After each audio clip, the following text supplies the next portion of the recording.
This is text set 8, Grit and Perseverance. The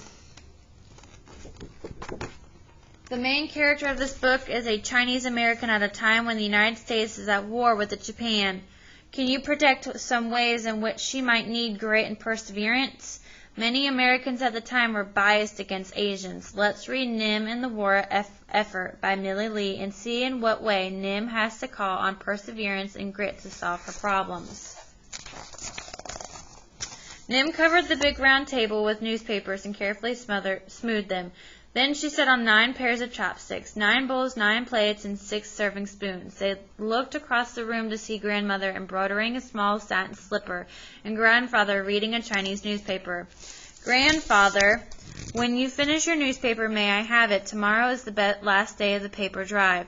Grandfather nodded, continuing to read. Nim placed his shot glass and his bottle of Nigya pie on the table at the place of honor. Grandfather, did I tell you about the policeman? Grandfather looked up from his newspaper. What policeman? Officer Kearney. He came to our class today to tell us about his work. He said that any time we needed help, we could call the police on the telephone. Grandfather, do you think you could come to school sometime and tell about your work at the bank? We'll see, said Grandfather. Bye-bye. By and by. He started to read again, nodding absently from time to time as Nim chattered on about the policeman's visit. Nim's mother placed a large steaming bowl of soup in the middle of the table and called the family to dinner. Grandmother put down her embroidery and teetered on her small bound feet as Nim helped her to her seat next to Grandfather. When her grandparents were seated, Nim and her sisters and her brothers sat down. Nim asked everyone to be extra careful not to spill on the newspapers because she needed every piece for the paper drive. Mother spooned on the soup, giving the first bowls to Grandfather and Grandmother before serving the rest of the family. Then, as was done at every meal, Ed, the oldest child, invited everyone to eat sukun. Grandfather sikfun, Grandmother sikfun, Mother. Nim and her sisters followed in order of their birth, inviting their elders to eat rice in Cantonese. Finally, Grandfather picked up his spoon and began to eat. The others quickly followed. Meal times were quiet times. Only the adults spoke. When dinner was over and the table was clear, Nim had 8 more pieces of newspaper to add to her pile. So what do you notice about Nim's family's traditions? The next morning, Nim dressed quickly. She brushed her thick, straight black hair and put on the gold watch Uncle George had given her. She decided to wear it for good luck, even though it had broken. Grandfather had punched another hole in the watch band, so it fit her perfectly now. In front of the open window in the hallway, Grandfather was performing Tai Chi, starting at the last set of slow, deliberate movements. Not wanting to disturb him, Nim went quickly to a breakfast of hot steamed rice with an egg and oyster sauce. Grandfather came into the dining room just as she finished eating. Good morning, Grandfather, Nim called cheerfully. You're up early today, said Grandfather. He was already dressed in his crisp white shirt, knotted black tie, a 3-piece business suit, and polished black shoes. On the lapel of his coat was a small pin with 2 flags, the American flag and the Chinese flag. Many Chinese men began wearing the pin with 2 flags after the war with Japan started, so they would not be mistaken for the enemy. Your Aunt Nell called last night, said Grandfather. She's leaving some newspapers for you in front of her flat. They have your name on them, and will be tied with red string. Good, said Nim. Every bit helps. What time is it, Grandfather? Exactly. Grandfather pulled out his pocket watch by its gold chain from his vest pocket. 6:47, exactly. Nim whirled around the hands of her watch to set it. That gives me just about an hour to collect papers before school starts. An hour and 30 minutes, said Grandfather, and don't be late for school. Nim smiled shyly at Grandfather. May I collect a few more papers after school? The contest is over at 5 o'clock, and it's a tight race between Garland, Stevenson, and me. Our stacks are almost equal. Grandfather listened and nodded. Yes, but you must be home no later than 3:30 so you can have your snack and get ready to go to Chinese school. So, I'm thinking about the title of this book, Nim's War Effect. What does this explain for the story show about the feelings some Chinese American families have during World War II? Nim went over to the cabinet in the dining room and picked up the cigar box she used for her Chinese school supplies. See, Grandfather, I have my brushes, ink box and books all ready. She looked hopeful at Grandfather. How about 4 o'clock? Grandfather, has homework done? He asked. All done. Here is my calligraphy lesson. 3:45 then, said Grandfather. Nims smiled broadly. Thank you. Grandfather, I'll be home on time.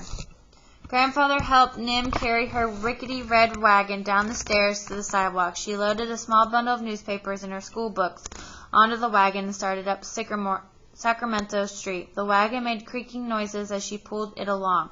At the corner, Nim could see 2 large bundles of morning newspapers waiting for Mr. Young, the newspaper vendor. She looked at them lovingly.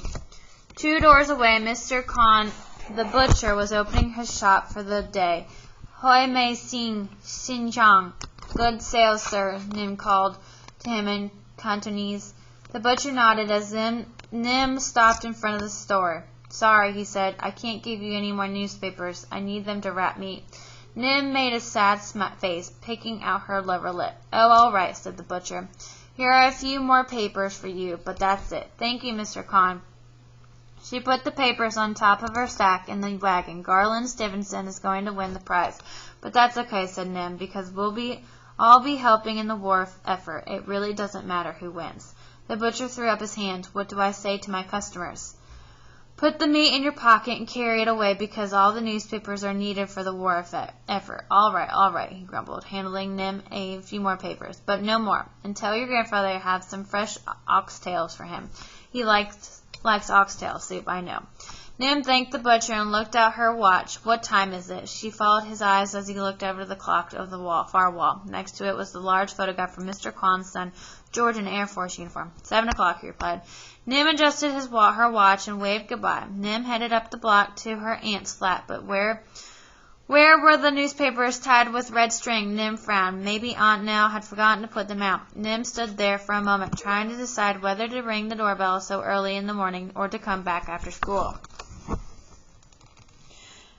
So Sacramento is the capital of California. So a town with Sacramento Street is likely to be in California.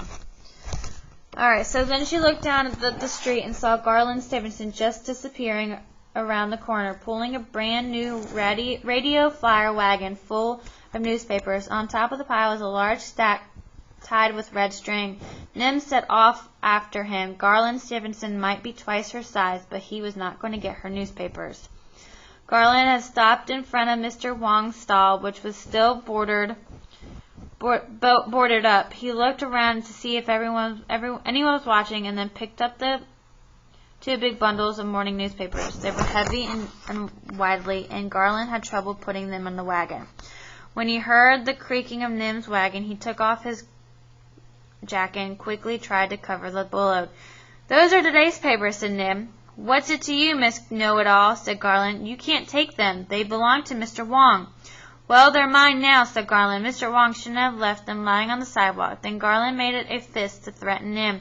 And you better keep your mouth shut. Struggling with his heavy load, Garland pulled his wagon down Sacramento Street. Nim followed him, keeping her distance. And where did you get that papers tied with red string? She called. You know my aunt left those for me.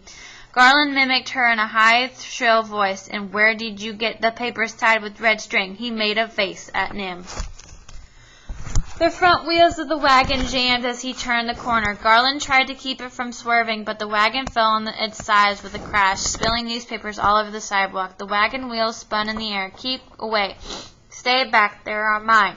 Garland yelled frantically as he tried to catch the swirling papers. Nim had to cover her mouth and bit her cheeks to keep from laughing. Garland looked like a scarecrow, waving his arms and stomping his feet in the middle of a whirlwind of papers. Serves him right, she thought, as she pulled her wagon past him. I've got news for you, you little runt, Garland yelled after her. This is an American war, and it's going to be an American who wins the contest, not some Chinese smarty pants. Nim turned around to give him a cool, disdained look. Drop dead, she said. From a window above them, Nim's grandfather observed the scene. So, what did Garland's words show about the discrimination faced by some Chinese Americans during this time? Why do you think the author added that detail to the story? School was out. Nim and her friends, Vinny and Dorothy, stopped by the auditorium to check on the height of the piles of newspapers stacked against the walls of the hall. Each stack was labeled with the student's name and classroom number. Some of the stacks towered over all the others, Nims and Garlands, and they were right next to each other. Nim had already decided what she must do to win. She would go outside of Chinatown to get more papers. Nim leaned close to Dorothy. "Listen, Dorothy," she whispered. "Why don't we go all the way up to the big apartment houses on Nob Hill, where the rich folks live? They must have tons of newspapers." She looked slyly at Dorothy. "Do you want to go with me?" "All the way up there?" Dorothy asked. "No, not me. My mother would find out. You shouldn't go up there either, Nim." "How about you, Vinny?" "No, I have an accordion lesson." Vinny backed away, visibly alarmed at the daring suggestion. "Well, I guess I'll have to go by myself," said Nim. As Nim left the schoolyard, she headed in the opposite direction from home. Nob Hill was 6 blocks out of her way. She would have to hurry to get there and back before 3:45. As she had promised Grandfather, Nim's wagon seemed to squeak louder than usual as she pulled it up the hills along the quiet streets. There were none of the familiar noise and bustle of Chinatown here. When she reached the top of the hill, Nim saw a white flag with a gold star displayed in a ground floor window. She knew that the star meant that the family who lived there had lost someone in the war. She decided it was a good place to start. An older man in a doorman's uniform was wrestling with a large steamer trunk outside the front door. Nim approached him. "Excuse me," she said in a brave voice. "My school is having a paper drive to help their war effort. Do the people who live in your building have any newspapers to contribute?" The doorman looked down at her and smiled. "Aren't you a little out of your territory?" he asked. "Yes, but all the papers in Chinatown have been taken already," said Nim. All the papers?" asked the doorman. "Well, not all, but I can come up here," said Nim, pausing to think of what to say next. "Well, good for you to work so hard for the war effort," said the doorman. "I have 2 grandsons in the service." He reached into the pockets of his jacket and took out a worn envelope. Inside were photos of 2 soldiers in uniform. He showed them to Nim. "Where are they now?" asked Nim. "In the Pacific," said the doorman, as he put the pictures away. "Well, then, newspapers. Step right this way." He walked slowly to the garage, taking out a large ring with lots of keys attached to a long chain. Nim followed with her wagon and watched as he unlocked the door. He entered and turned on the lights. Nim waited outside on the sidewalk. "Don't be shy," he said. "They're all yours."